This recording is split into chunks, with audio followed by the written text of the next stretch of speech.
Hallo und herzlich willkommen bei unserem Kanal Wie man macht. Heute widmen wir uns einem traditionellen Gericht, Hüdel und Birnen. Lasst uns am besten gemeinsam anfangen und dieses köstliche Gericht zubereiten. Wenn es dir gefällt, abonniere unseren Kanal. Für den Teig brauchst du 1000 Gramm Mehl, 120 Gramm Zucker, 500 Milliliter lauwarme Milch, 50 Gramm frische Hefe und 2 Eier. Da ich heute für meine liebe Familie dieses wundervolle Gericht zubereite, ist das Rezept ausgelegt für 8 Personen. Es schmeckt aber auch mit der Hälfte der Zutaten oder wenn du es auf eine Portion umrechnest.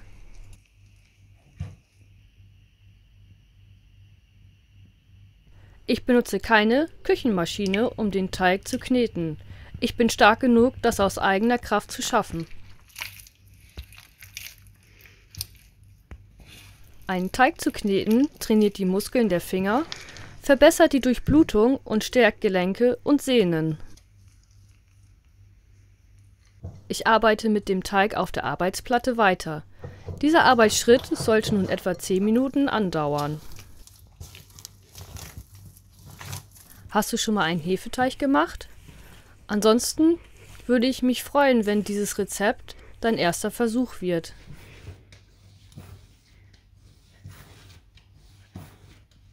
Der Teig sollte zum Schluss glatt sein und nicht mehr an deinen Fingern kleben. Damit der Teig nicht an der Schale kleben bleibt, gebe ich etwas Mehl hinein.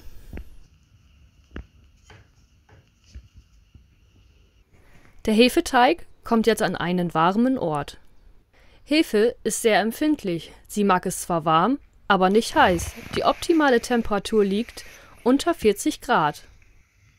Ein alter Trick ist es, das Licht im Backofen zu verwenden und den Teig dort eine Stunde drin stehen zu lassen.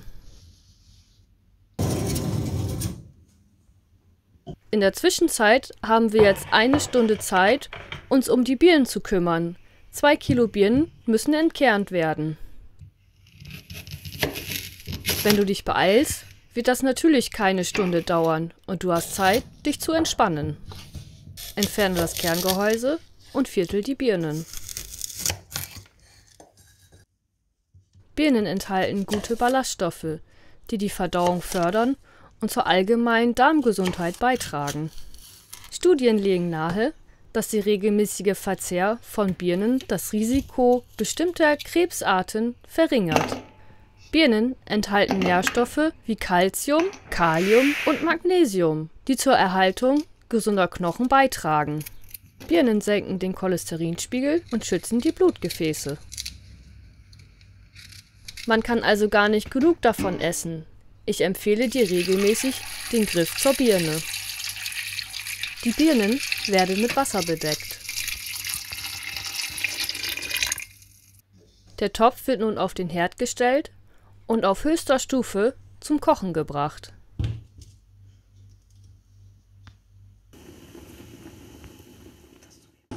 Fügen Sie nun das Fleisch zu den Birnen im Topf hinzu. Durch die Mischung aus süßen Birnen und salzigem Kochfleisch hat dieses Gericht einen einzigartigen Charakter. Für die Fleischeinlage mag ich am liebsten Räucherbauchspeck zusammen mit leckerem Kassler. Fast hätte ich den Hefeteig vergessen. Nach 60 Minuten ist er im Backofen bestimmt gut aufgegangen. Richtig schön zu sehen, wie die Hefe gearbeitet hat.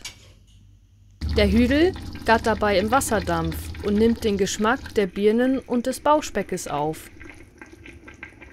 Wenn die Birnen kochen, legen Sie den Hefekloß also obendrauf. Schließen Sie den Deckel des Topfes und lassen Sie alles für etwa eine Stunde köcheln.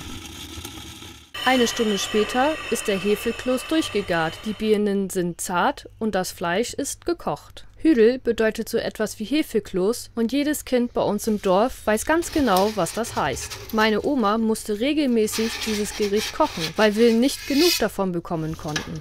Kommen wir zum spannendsten Moment, zum Höhepunkt unseres Tages. Der Hefekloß wird vorsichtig aus dem Kochtopf gehoben und auf einen Teller abgesetzt. Dieser verlockende Duft verzaubert und das Wasser läuft in meinem Mund zusammen. Kassler ist übrigens Schweinefleisch, welches gepökelt und geräuchert ist. Nachdem die Birnen und der Hefekloß gegart sind, können Sie die Soße andicken. Verwenden Sie dazu etwas Stärkemehl, um die gewünschte Konsistenz zu erreichen. Das Stärkemehl in kaltes Wasser einrühren, damit du eine glatte und klumpenfreie Mischung erhältst. Sobald das Stärkemehl gut eingerührt ist, kannst du es langsam in die köchelnde Soße geben. Rühre dabei kontinuierlich, um eine gleichmäßige Verdickung zu erreichen.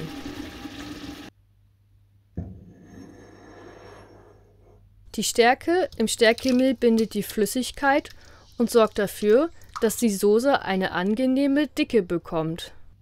Dadurch haftet alles wunderbar an den Birnen und dem Hefekloß, was dem Gericht eine cremige Textur verleiht. Nachdem der Hüdel mit Birnen gekocht und die Soße perfekt abgerundet ist es an der Zeit, den Hüdel zu schneiden. Nimm ein scharfes Messer und schneide den Hüdel in dicke Scheiben. Der Hüdel hat eine herrlich weiche Konsistenz. Jede Scheibe ist eine köstliche Kombination aus luftigem Hefeteig, saftigen Birnenstücken und herzhaftem Fleisch. Die Aromen vermischen sich perfekt und machen jeden Bissen zu einem wahren Geschmackserlebnis. Jetzt ist der Moment gekommen, in dem du das Gericht stolz präsentieren und mit deinen Liebsten genießen kannst. Der Hüdel mit Birnen ist ein wahrer Gaumenschmaus, der Wärme, Tradition und Geschmack vereint.